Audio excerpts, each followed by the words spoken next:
So welcome everybody. My name is Mark Driscoll. I'm the program manager for the PHP program with the Ohio AAP.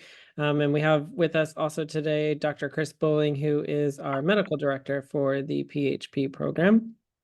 And then of course our speakers who I'll introduce in just a bit here. I'm just going to roll through some of the administrative stuff on my end, and then we'll get started with the presentation. We can go to the next slide. And the next slide. So we're working very hard at the Ohio AAP to kind of increase our diversity, equity, and inclusion efforts. And so all of our speakers have considered that in the building of this presentation. If you have any questions about D&I or any suggestions, you can email our medical director, Dr. Chris Bowling, at this email here, and I'll distribute these slides after the presentation as well. Next slide. And then for our CME disclosure today, Dr. Ryan Farrell has no relevant financial relationships to disclose today, and Dr. Amber Healy did choose to let's show her relationship with the advisory panel for Prevention Bio. Sorry, my slides went out there for a second. And then we have here listed today our objectives. Oh, you can go to the objectives. Objectives for the meeting. Those are listed here. And as I show this slide, I'll go ahead and introduce our speakers for today. Dr. Ryan Farrell is an associate professor of pediatrics at Case Western Reserve University and a pediatric endocrinologist at University Hospitals Rainbow Babies and Children's Hospital. He completed his fellowship in pediatric endocrinology at Case Western in 2016 and now serves as the Associate Program Director for the Peds Endocrine Fellowship at Rainbow. He has clinical interest in the management of youth-onset type 2 diabetes and obesity and has served as a co-investigator on several pharmaceutical-initiated research trials and multi-center longitudinal studies of youth-onset type 2 diabetes. And then our first speaker for today is Dr. Amber Healy. She is an internal medicine specialist in Athens, Ohio. She graduated with honors from Ohio University in 2009. Having many years of diverse experiences, especially in internal medicine, Dr. Amber Healy affiliates with many hospitals, including Ohio Health, Holzer Medical Center, Marietta Memorial Hospital, Hocking Valley Community Hospital, as well as cooperates with many other doctors and specialists in many medical groups, including Ohio Health Corporation and Athens Medical Associates. Without further ado, I'll let Dr. Healy take it away.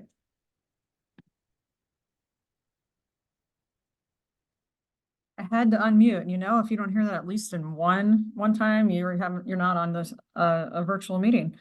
So I'm going to start us off today with type 1 diabetes. So we're going to start with a brief review. It is estimated that about 10% of people with diabetes have type 1 diabetes, where we know that type 2 tends to be more common. There are some less common forms that are considered atypical that actually fill the gap between type 1 and type 2 diabetes. So these are rough estimates. Type 1 diabetes is caused by a relative or absolute insulin deficiency, and it tends to be an autoimmune mediated beta cell destruction process, which we'll get into some clinical relevance to that in upcoming slides. There is a genetic component to some cases, but most cases are de novo. It is known that if your dad has type 1 diabetes, your chances of developing diabetes are 1 in 17. If your mom has type 1 diabetes, then your chances are 1 in 25. And if both parents have type 1 diabetes, risks become closer to 1 in 5 for development of type 1 diabetes. We do know that type 1 diabetes can actually occur at any age. We're seeing it more in adults now, but the peak incidence is still considered between ages 5 to 9 and 10 to 14. Next slide, please. So jumping into how do we screen for type 1 diabetes? I mentioned this is an autoimmune mediated process. So first off, if your patient has type 1 diabetes, they have to be at least 6 months of age, because you have to have an intact immune system in order to have an autoimmune condition. And guidelines recommend checking antibodies listed below: the glutamic decarboxylase antibody, 65, zinc transport 8 antibody, and islet cell tyrosine 2 autoantibody. At my institution, it's listed out as IA2 antibody when I order it. A lot of people will go ahead and check the insulin autoantibody as well in order to look for an autoimmune mediated type 1 diabetes. Next slide. So how we screen with this, you start with looking at family risk. For the most part, universal screening in the population is still a controversial thing, but many people agree that if you have a first or second degree relative that you should screen for those antibodies. And once you see 2 positive antibodies, you're considered to have type 1 diabetes. And at that point, but stage 1, I'll get into stages in the next slide, but at that point, it's important to do yearly oral glucose tolerance screenings to start looking for dysglycemia and the start of that beta cell decline and development of type 1 diabetes at later stages. C-peptide can also be ordered as part of the lab work, so you can get an endogenous view of how much insulin a person is still making.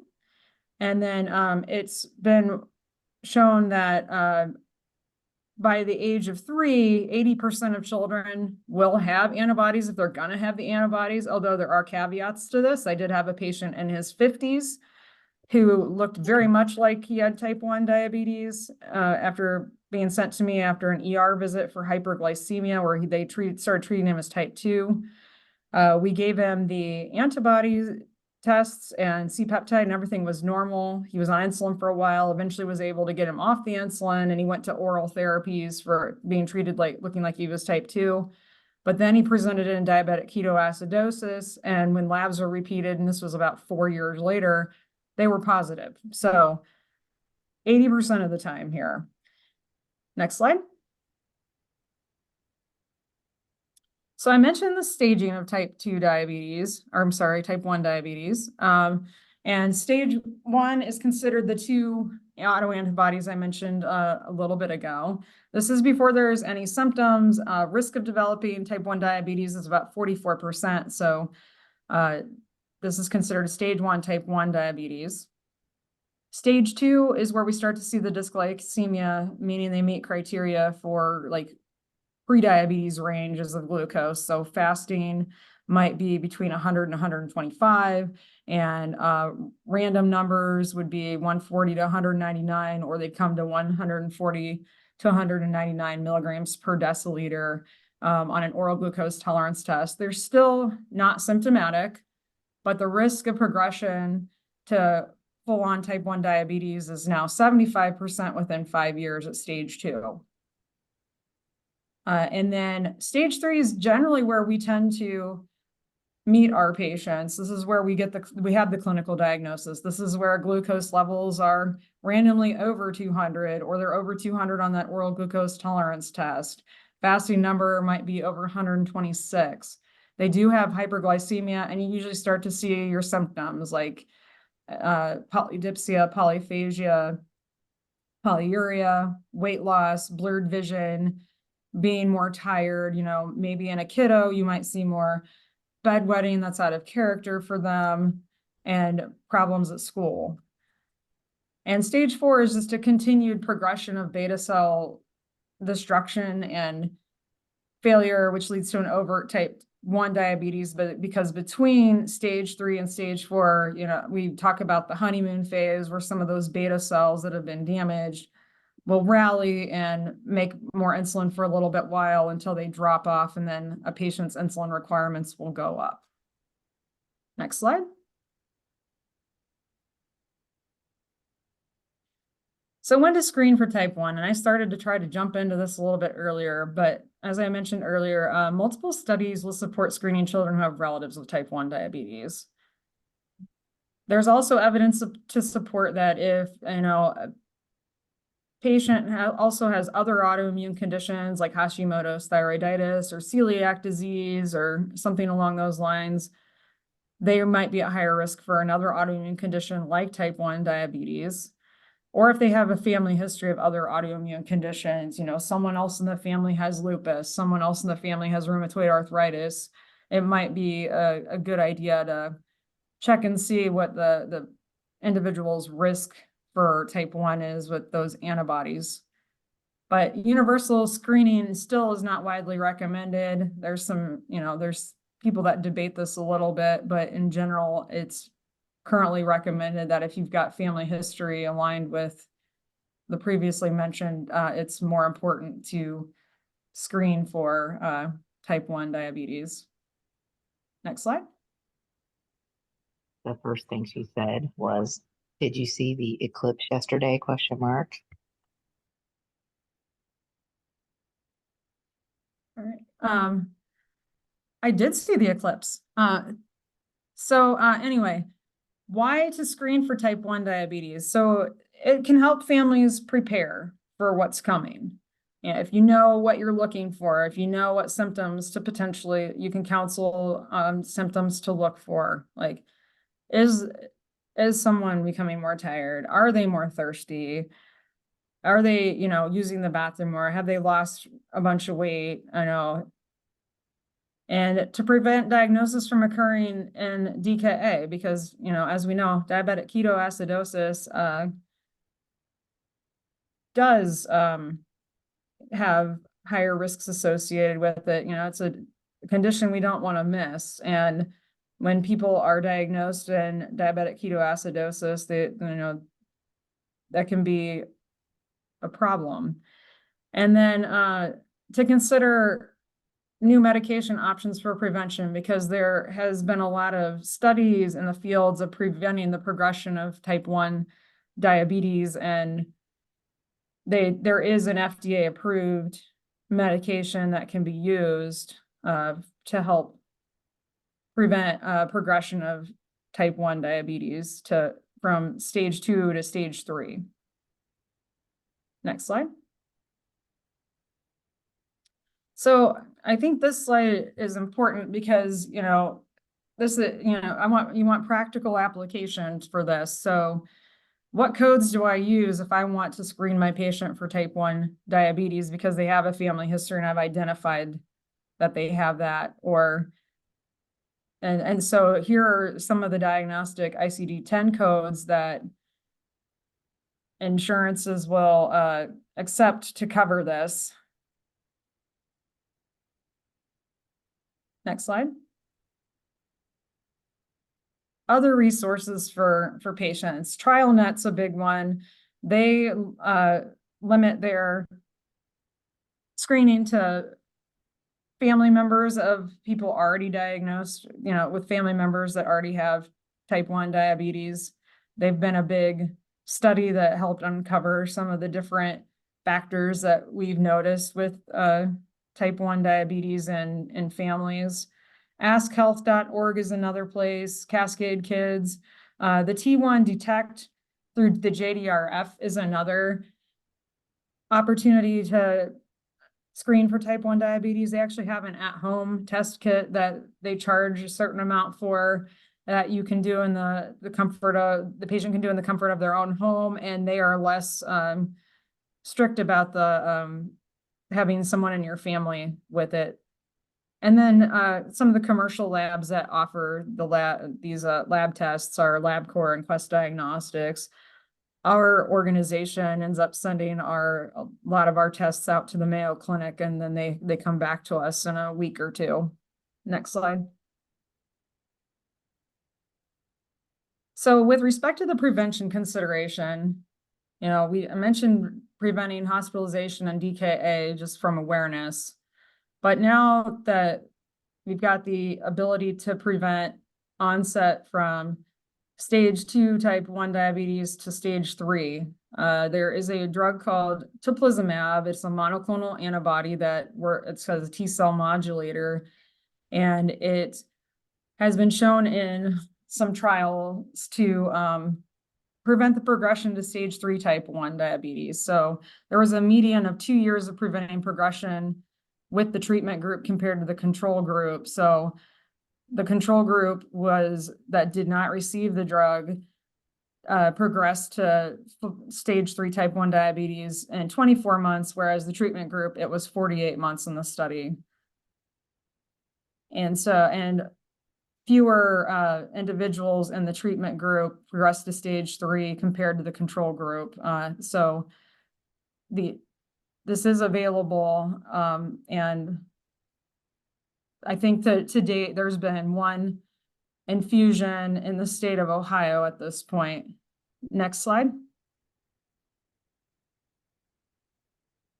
And so, other things about this drug, it's indicated for ages 8 and up. It is a 14-day treatment, so 30 minutes a day infused for 14 days. So setting up the logistics with an infusion center or home health are important to consider with this. Common side effects are leukopenia, which the white cell count does rebound after a certain amount of time. So there's some guidance on checking that throughout the treatment period and beyond. Rash and headache were other common side effects that were reported in the study. Next slide. And that takes me to the end of type 1 diabetes screening and teplizumab. So I'm going to turn it on over to Dr. Farrell so he can talk about type 2.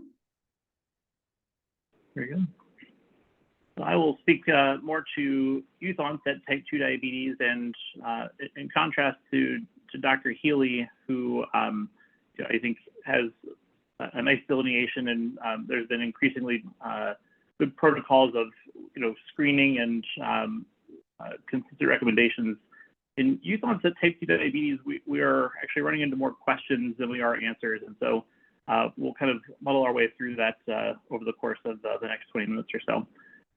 So we all realize at this point that youth onset type 2 diabetes has certainly been increasing at a somewhat rapid rate over the course of the last 2 decades. But comparatively to type 1 diabetes in youth onset type 2 diabetes is still a relatively uncommon condition. So only about 0.67 cases per 1,000 people. Those rates are increasing and have increased much more profoundly actually since 2020, consistent with the timing of the pandemic. And in particular, what we found is that the increase in this prevalence is really not equally distributed. And what we're finding is that in particular, adolescents that come from a self-identified racial minority background are really having the biggest bulk of the increase in the incidence of youth onset type 2. It should also be important to note that when we talk about youth onset type 2 diabetes, we're almost exclusively talking about kids that are adolescent in the mid to late stages of puberty. Prepubertal children, kids under the age of 10, they have substantially lower prevalence, and really over the course of the last 2 decades, we have not really seen any major changes in the incidence of type 2 in prepubertal children. So this is a graph from the search study that has shown trends in incidence of type 1 and type 2 diabetes in young people over the course of the last 2 decades. You can see both type 1 and type 2 diabetes have been increasing in frequency and in incidence, but you can see the slope for type 2 diabetes has increased at a more significant rate. And in particular, if you're looking at starting around 2011, there's really an inflection where you can see that the rate has really started to take off. And you can see in this second category over on the right, the second table, that if you subdivide by racial group, white individuals have really had somewhat stable rates of type 2 diabetes, whereas children that come from Black backgrounds, Hispanic backgrounds, Asian Pacific Islanders, American Indians, those rates for type 2 have increased substantially. So you can see again, the rate of increase has been about 4 to 5% annually over the earlier part of the last 2 decades. And then abruptly, in the timing of the pandemic, the rate has really skyrocketed. And I'll show you on this next slide the profundity of that rise. This is from a single health center, I think Kaiser Permanente out in California, who showed their trends of cases of youth onset type 2 by quarter over the last years prior to the pandemic and then immediately thereafter during the pandemic. And you can see that there was really just an absolute skyrocketing that happened in the second half of 2020 into 2021.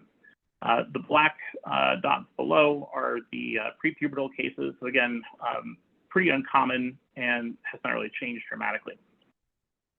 Again, if you subdivide, by different demographics, you'll see that the biggest increases are really in two subsets, particularly in this most recent trend of increase over the years of 2020 and the pandemic.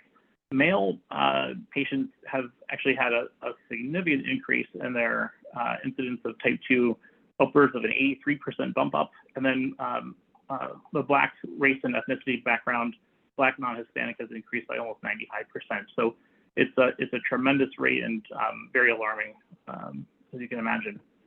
So when we are looking to screen for youth onset type 2 diabetes, there's actually a fair bit of debate and controversy over the utility of doing those types of screens.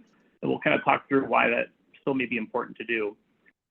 So first off, let's talk a little bit about prediabetes, because we actually have also seen a fairly large increase in the rates of prediabetes. So we're seeing upwards, over the time frame measured, upwards of 20% of teenagers at one point or another have been diagnosed with prediabetes.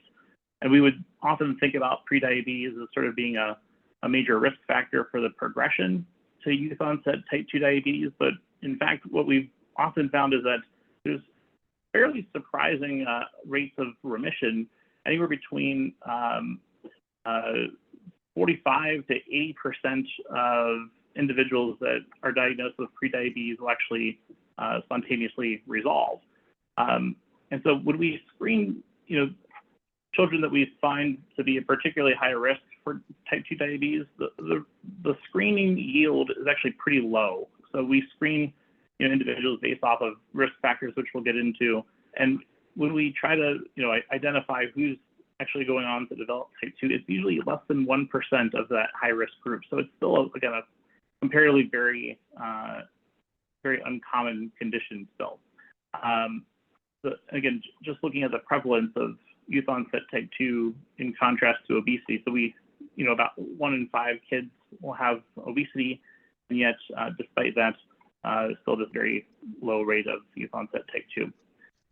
Conversely, we've also found that among individuals in their adolescent age years that have normal weight and have normal BMI, 2% of those individuals may still have a diagnosis of prediabetes as high as 6.2%.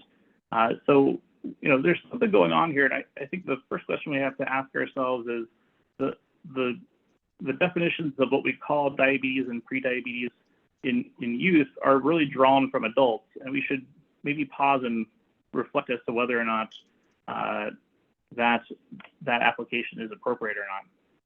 This is a graph that was published just in January of this year that took individuals that had prediabetes and then subdivided them based off of how close their A1C was to actually developing type 2. So usually an A1C of 6.5 or higher, we would say is consistent with a diagnosis of type 2 diabetes. And so if individuals have an A1C of 6.3 or 6.4, you can see that their rates comparatively are much higher they have a much higher likelihood of progressing to youth onset type 2. In contrast, for kids that just have slightly elevated A1Cs, 5.6, 5.7, even 5.9 or 6, the rates of progression over 5 years are actually still pretty low. Again, we should start to think about this as we try to decide who needs to actually be screened for type 2 diabetes. So in fact, in 2022, the USPSTF actually gave a recommendation that they felt that there was insufficient evidence to support screening otherwise asymptomatic children and adolescents for type 2. And their argument was that really there isn't a lot of data to demonstrate that there's a benefit or a harm screening.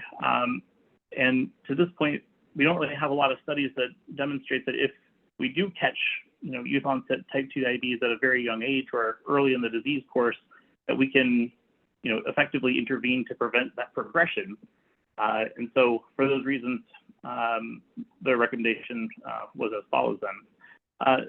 So again, I think there's a lot of reason to question if these adult reference ranges are for the diagnosis of prediabetes and diabetes should actually be applied to adolescents. And there's a couple things that sort of make adolescents sort of a unique population. So one is when they are in puberty, they have profoundly higher insulin resistance in contrast to adults. The sex steroids that are produced over the course of those 5 years as they move through puberty really do put a lot more stress on the beta cell. And in fact, there also is some evidence that, in adolescents, there can be evidence of beta cell dysfunction even in kids that have oral glucose tolerance tests that are sort of on the upper end of normal. So again, just all these questions about whether or not we're using the right sort of cutoffs for adolescents. So in contrast, the ADA still does recommend screening for youth onset type 2, provided that individuals are overweight or obese, and they also need to be pubertal or at least the age of 10 years, and have at least one additional risk factor, which are listed out here below. So again, thinking about whether or not there's a strong family history of type 2 diabetes, if they come from a minority race or ethnic group, they have evidence of insulin resistance, or if they have in utero programming, things like maternal exposure to diabetes or being born small or large for gestational age. Those are also risk factors. For individuals that are screened and have normal screens, the recommendations are to repeat at a minimum every 3 years, but if rapid weight gain or symptoms were to develop, certainly kids should be reassessed sooner than that. And there's a lot of different ways that you can screen for youth onset type 2 diabetes, ranging anywhere from just grabbing a hemoglobin A1C to an oral glucose tolerance test versus just a random glucose. Any of these actually can be useful tools for screening for type 2. So as we mentioned, children with youth onset type 2 diabetes, in contrast to adults, are much more insulin resistant. They have much more rapid rates of beta cell failure, even if you start them on treatment. And moreover, they also have higher rates of diabetes complications. And this was something that was identified through a research study called the Today study. And I'll show you some data from that on the next slide. And so we see that this condition is a more aggressive disease. And despite the fact that we have this aggressive disease in youth, we don't really have, to this point, prospective studies that have really identified interventions that can really successfully prevent that. And so that's an opportunity that we really have over the course of these next coming years.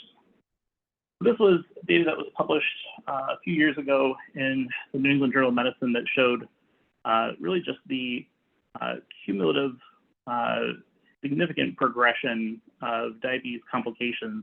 The Today study was a large study of adolescent youth that were treated with metformin and a couple of other medications to sort of compare them. And then they were followed longitudinally just to watch their rates of complications develop over the course of about 15 years. And we found that by the end of the study, we saw as many as 75% of individuals by 15 years that had at least one microvascular complication, and upwards of half of individuals even by 9 years. So that's a fairly rapid tempo of developing microvascular disease. And you can see that in that same time frame, as these kids were followed over the course of a decade and a half, their hemoglobin A1Cs continued to rise, just demonstrating that in general, we hadn't been at that time very effective in treating youth onset type 2 diabetes.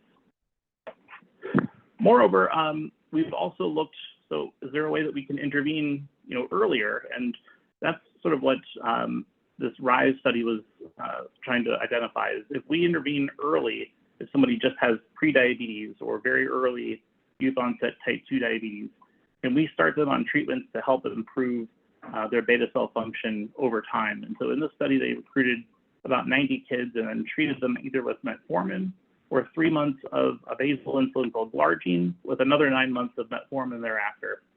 And the results of that were unfortunately disappointing. Despite those treatments and interventions, beta cell function actually continued to deteriorate at 12 and 15 months following that intervention. So this study was somewhat disheartening in that we found that even if we try to intervene at a young age or at early on the disease course, that we aren't really meaningfully modulating the outcome.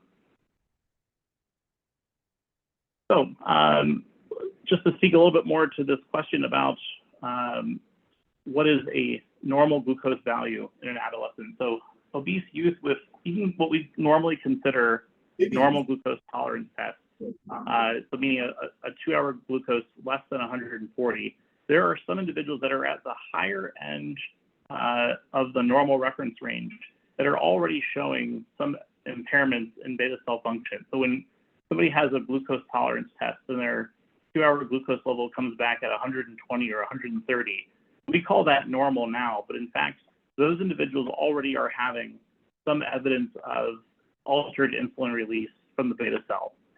And so it really is pertinent then, I think, that we start to question and try to identify what is truly a normal blood sugar in children, and something that we don't have a clear answer to, but I think there are efforts to identify that in the coming years. And in fact, the NIDDK is developing a consortium to better clarify the risk factors for youth onset type 2 and try to get a better clarity as to at what point these children are starting to have breakdowns in their beta cell function. And we're going to follow those individuals longitudinally. And that study is actually going to begin recruiting this year. So since we've had these research studies, the Today study and the RISE study, we also have these new, very effective treatments that are now getting approvals in pediatric age ranges, things like SGLT2 inhibitors or GLP-1 analogs. We have had all these medications now approved since those studies have been done. And so the question then is, are these medications going to meaningfully alter the rates of complications that we see, or perhaps even potentially prevent the progression to type 2 diabetes in the first place? And so I think for that, I think we still have, we don't have a clear answer. Metformin is also still a very good treatment for kids with youth onset type 2. It still is largely considered a first-line treatment, but one of the things to note is that about half of individuals that are started on metformin as they progress through the disease course may still require insulin within 3 years after diagnosis.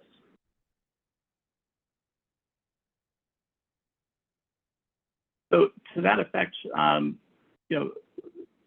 despite the fact that we don't really have great evidence that we can alter these trajectories, these newer therapies, I really think, have reason to give us hope. They have very encouraging impacts on rates of diabetes complications and cardiovascular function in adults.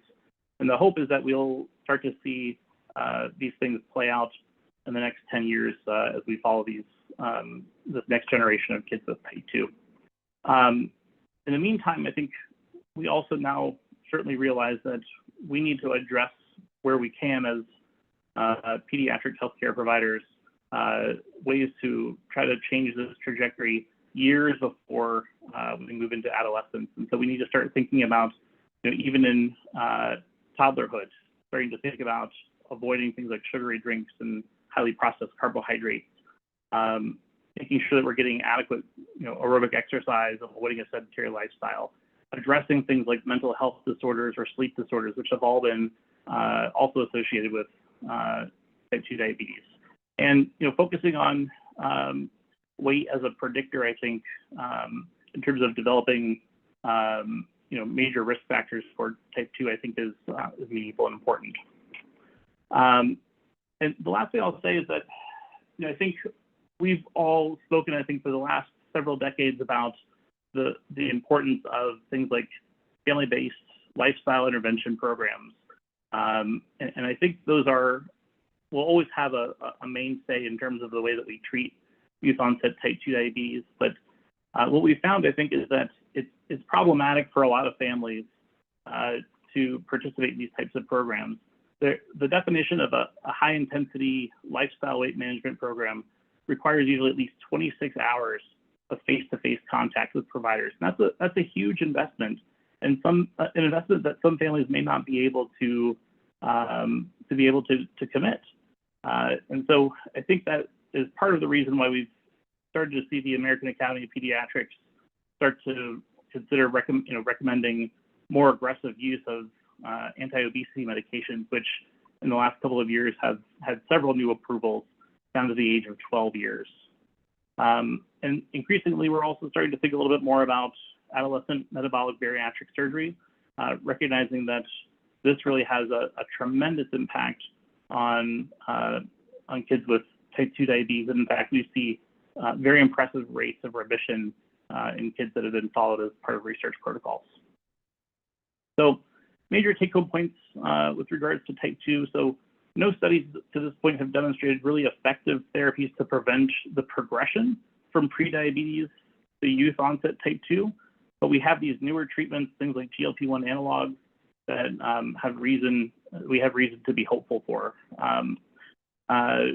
We know that screening high-risk groups of kids for type 2 is still, to this point, something that's a fairly low yield, and we need better predictors to help us identify who is the most likely to go on to develop type 2 diabetes.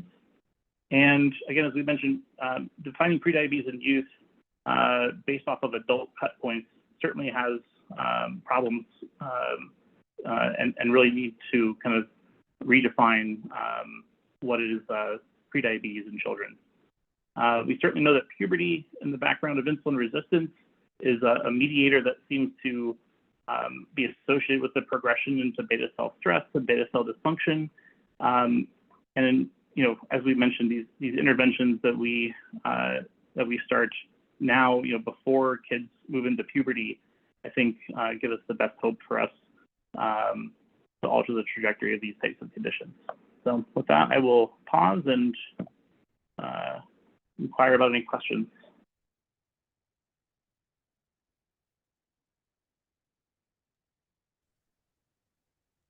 So first Ryan, one, go ahead, Dr. Foley.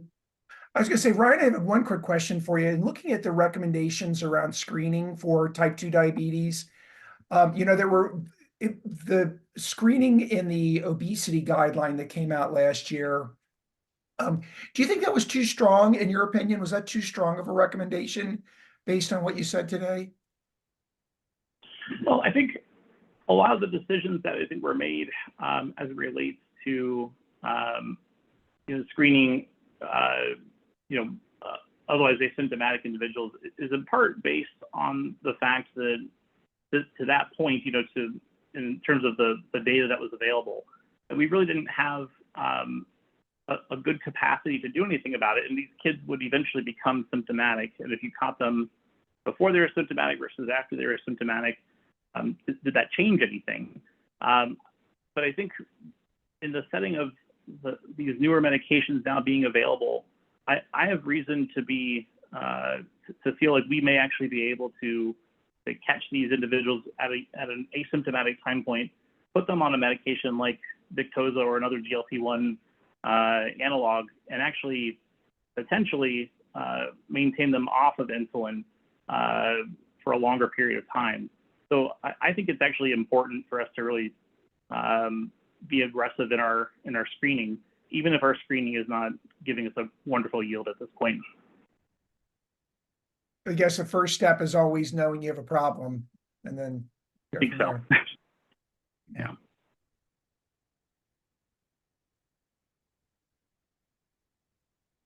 So if anyone else has other questions, feel free to enter those into the chat, or even unmute if you'd like to unmute and ask your question. We'll wait a few minutes and see if anyone has questions. I also think that bears mentioning that, when we see these patients at these younger ages with type 2, we do need to be screening them to make sure that we don't have type 1 in, because, not always is it type 2 even if the child sitting in front of you has obesity? You made that, yeah, you made that is, I think, a really good point that we can't just assume that old juvenile adult diabetes is just so 5 minutes ago, as you would say. It's like, Yeah. it's really not, we really have to be on our toes for all of it. I think that's a role for all of us out in the field. It's like, don't just assume that it's one versus the other, that we really need the help of you guys in endocrinology to help us sort that through sometimes. The Well, lines most are of my definitely blurring. Yeah. I was just gonna say, most of, I've seen so many the new patients this year with my diabetes fellow, and a lot of the time we find out it is somebody that's been treated for type 2 for X number of years, and none of the oral therapies have worked for them. We do this panel of the antibodies, and they indeed have type 1 and they need to be on insulin. And I'm glad we're finding them before we meet them in the hospital in DKA, because I've seen those scenarios too. But in kids especially, there are in the guidelines, they do it with type 2, they do recommend screening for type 1 to make sure that that has been ruled out as the underlying cause of the diabetes. With regard to that topic, we have some diabetic nurse educators in our audience and some dietitians in our audience. Are there any particular pearls of wisdom or things to think about if you're in those professions, and what to be on the look for? Just lack of response, maybe? Yeah, lack of response in oral therapies is a big one. I mean, I've seen people, they've tried 4 different meds without any sort of response. And the other thing is there's a lot of carb intolerance that you see this is more latent autoimmune diabetes of adulthood with type 1, but like, no matter what they do with their carb intake, it seems that the sugar goes up, because there's a relative carb intolerance that you see because of the lack of insulin.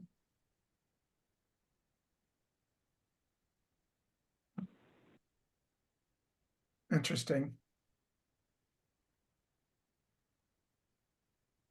Anyone else have any questions for Dr. Healy or Dr. Farrell?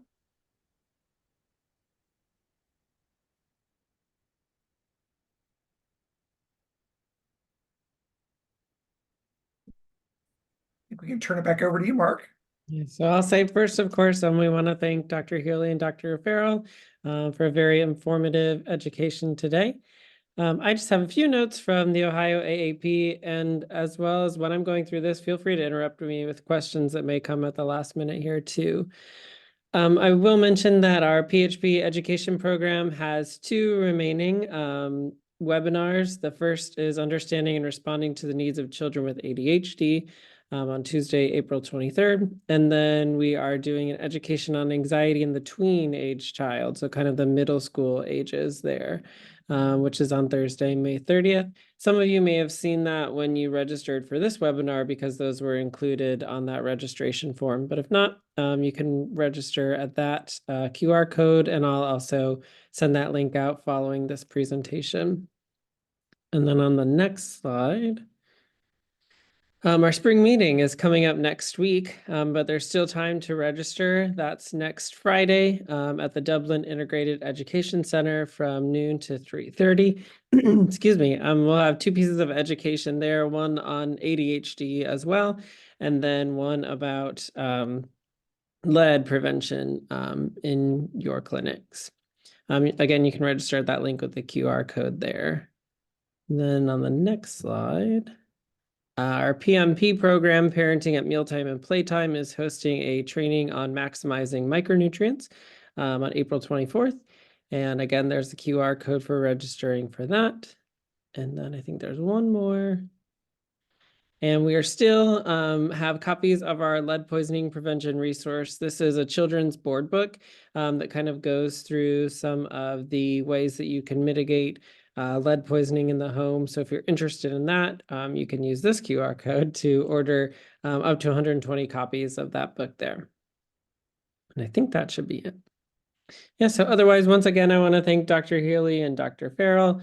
If you have any questions following this presentation, you can email those to me. I'll be sending out information tomorrow about CME and continuing education credit for this presentation.